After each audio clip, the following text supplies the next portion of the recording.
Adelante. Buen día. Estoy muy complacido de estar aquí en este panel con ilustres compañeros de la Academia Paraguaya de la Lengua Española y ante este selecto público.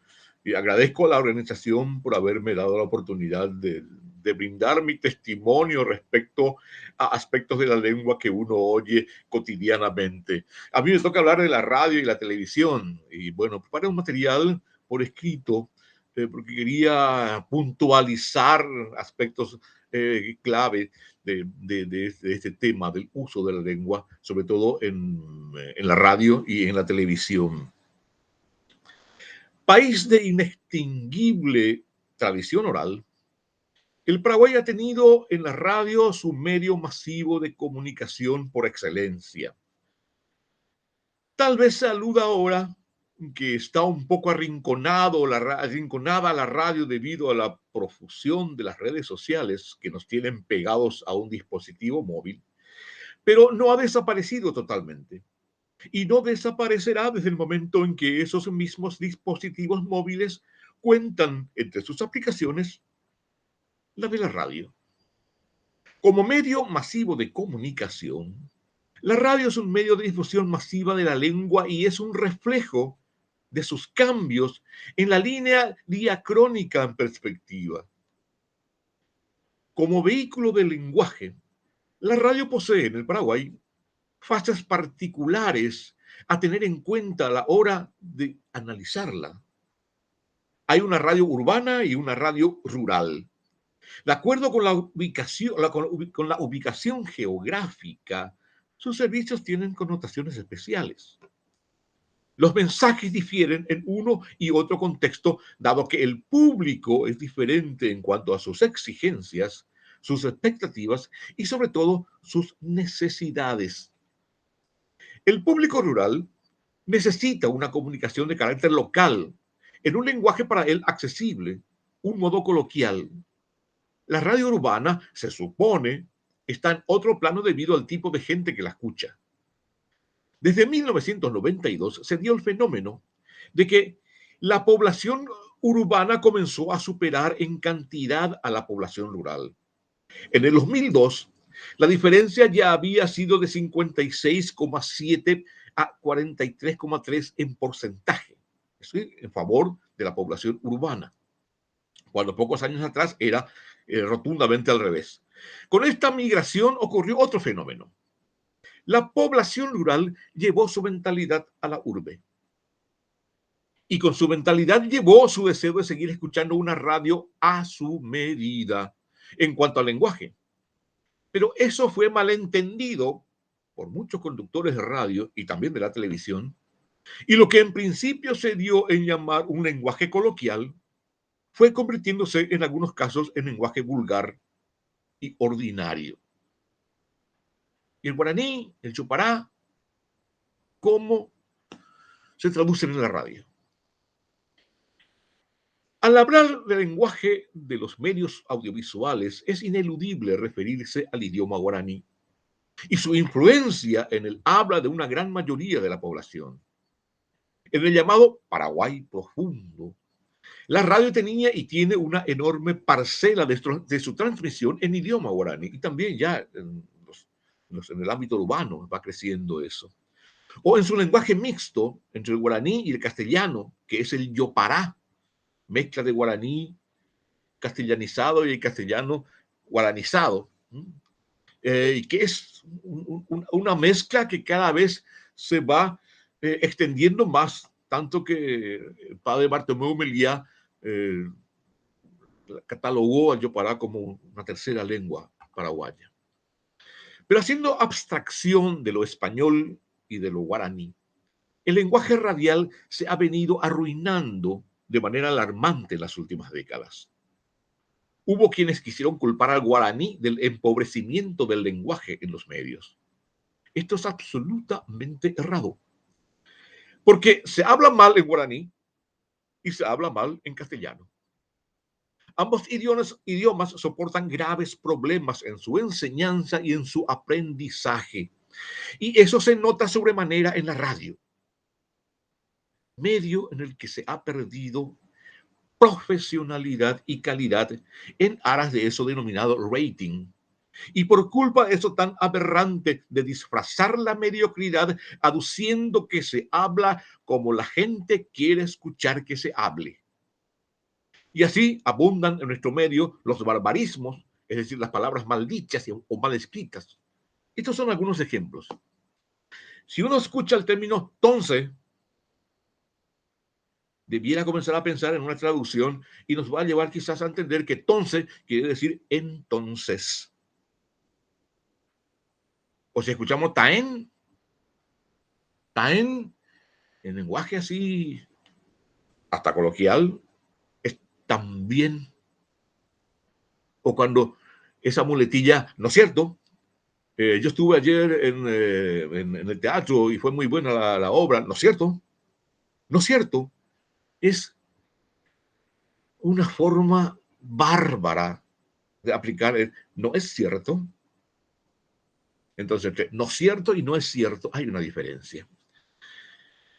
Y cuando nos referimos al comandante de la policía, es el cronista que dice, acá estamos con el coante que nos va... El coante es el comandante.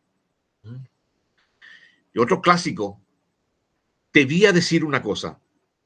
Debía decir una cosa, traducir al castellano común y corriente, es te voy a decir una cosa. O también, eso parecido, vi a decirle al presidente, traducido al español, quiere decir voy a decirle al presidente. O también, eso tan aberrante, te he visto ayer en la plaza. Te he visto ayer en la plaza, donde hay un barrunto de verbos, porque lo que quisimos decir es te he visto ayer en la plaza. Y entre el visto de vestir y el visto de ver hay una gran diferencia. Entre te he visto ayer y te he visto ayer hay una diferencia. Y hay también una forma, eso ya viene de las tribus urbanas, esa forma rara de hablar, como que si tuviera una papa en la boca, o las palabras que terminan en r, ya no es ar, sino es r, y no es sino es y no es or, sino or. Y de ahí también vienen otras aberraciones como la pronunciación de la L. Y muchos locutores, y locutoras por supuesto, dicen la lluvia. Se anuncian lluvias.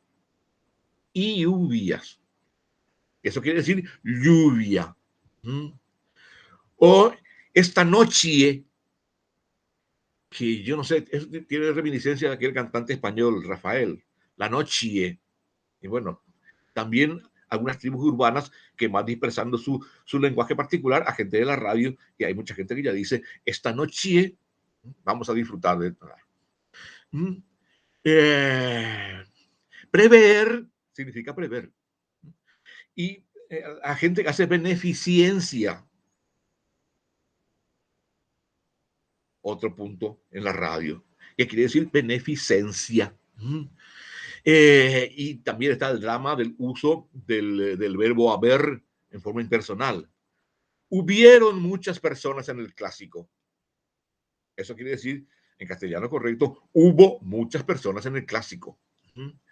Y esa forma sinaléfica de unir todo, las sinalefas dicen que son unas uniones de la vocal de la primera palabra con la vocal de la segunda palabra, pero algunas veces se usan también la unión de la vocal de la primera palabra con la consonante de la segunda palabra. Así, en vez de decir San Lorenzo, nuestros cronistas dicen acá en San Lorenzo, que quiere decir San Lorenzo. O el periodista deportivo que habla del Club Cerro Porteño, por ejemplo. Y esa D se le escapa ahí, en vez de la B. Porque lo que él quería decir, suponemos, es Club Cerro Porteño, y no el Club Cerro Porteño. O cuando van al Chaco y transmiten el rally, por ejemplo, dicen, hay mucha polvadera. ¿Qué quiere decir? Polvareda. O llovió por llovió. O los pieses por los pies. Y este sí que es una aberración. Resulta ser es una creación típicamente paraguaya. El término resulta ser. Resulta ser que él me dijo, resulta ser una creación nuestra, no sé ni dónde, bueno, sabemos de dónde salió, que es la conjunción de resulta ser, pero uno de los paraguayos decimos, y sobre todo en radio y televisión escuchamos cotidianamente eso, resulta ser que tal cosa. Resulta ser GICP. Y después ya está, cuando el cronista te hace una entrevista y te quiere halagar y dice, me gusta mucho su concepto. Su concepto quiere decir su concepto. Y después está el drama de las consonantes finales. Cuando hablamos de la salud pública o de la autoridad ausente, y esto también que es típico, a veces. A veces significa en castellano a veces. Esto también es óptimo. El audio es óptimo. Eso quiere decir el audio es óptimo. Y las enfermeras que colocan, que aplican indicciones. Ese es un término que yo escuchaba ya en mi niñez por el barrio. La indicción, que quiere decir en castellano inyección. Y también, así como abundan los barbarismos, abundan también los solecismos, es decir, las frases mal construidas. Por ejemplo, aquello que para escapar del perro se subió por la muralla. Todavía utilizamos la preposición por en vez de la preposición en o a la muralla, se subió a la muralla. Y ese es un error cotidiano que cometemos en radio y en televisión. Gómez se refirió sobre el juicio de su hermano. No se refirió al juicio de su hermano, sino se refirió sobre el juicio de su hermano. Y después el problema de los tiempos verbales. Le pidió que entre en la oficina. Cuando tus verbos tienen que coincidir, es decir, le pidió que entrara, los tiempos verbales deben coincidir. El hombre se paró delante mío, cuando sabemos que el posesivo mío no se puede usar con un adverbio, delante, se usa solamente con sustantivos, es delante de mí. Y cosas por el estilo que van apareciendo, y todos estos ejemplos los saqué yo escuchando radio y viendo televisión. El técnico quiso vertir una opinión, y ahí creamos un término, un verbo nuevo, porque no existe el verbo vertir, sino el verbo verter. El juez actuó en base a la ley, cuando el juez actúa con base en la ley. Los jugadores se sentaron en la mesa para el almuerzo, en la mesa, cuando sabemos que se sentaron a la mesa, no se sentaron en la mesa, pues, se sentaron sobre la mesa para comer. Y este es un clásico también que todavía sigue vigente, porque lo recuerdo de mi niñez. Y dice, por lo momento el problema está solucionado, dijo un cronista. Por lo momento el problema está solucionado. En castellano se diría, por el momento el problema está solucionado. ¿Cuándo comenzó el empobrecimiento del idioma español en la radio en el Paraguay? Hasta los 70, los años 70 del siglo pasado, en la radio regía un respeto a la palabra, al culto, el culto de la voz educada, la preparación metódica de los libretos, el énfasis exacto en la expresión. Yo recuerdo bien porque mi papá era locutor y yo andaba detrás de él y veía cómo se hacían los programas. La radio era una escuela del buen decir. Los mayores recuerdan, por ejemplo, a personalidades radiales como don Gerardo Alley Mora, un maestro en el uso cálido del español, en la observancia de las reglas que lo llevaban a expresarse de manera elegante y certera.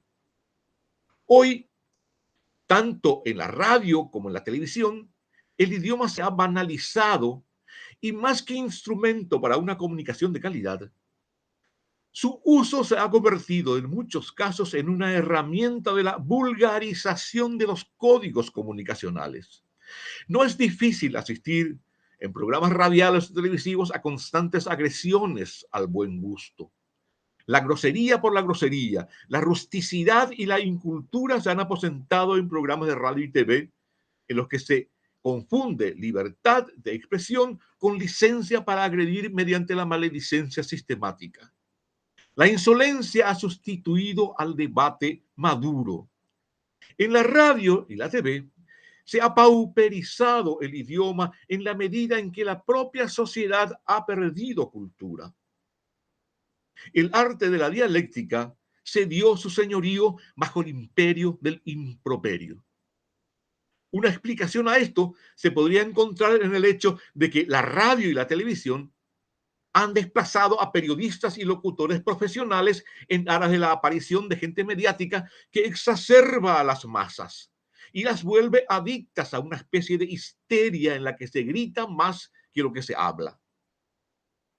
Si este panorama no es aún totalmente apocalíptico, es porque todavía perviven en la radio y en la televisión del Paraguay bolsones de cultura, de cordura, que resisten ante la avalancha de agresión a la lengua, al idioma.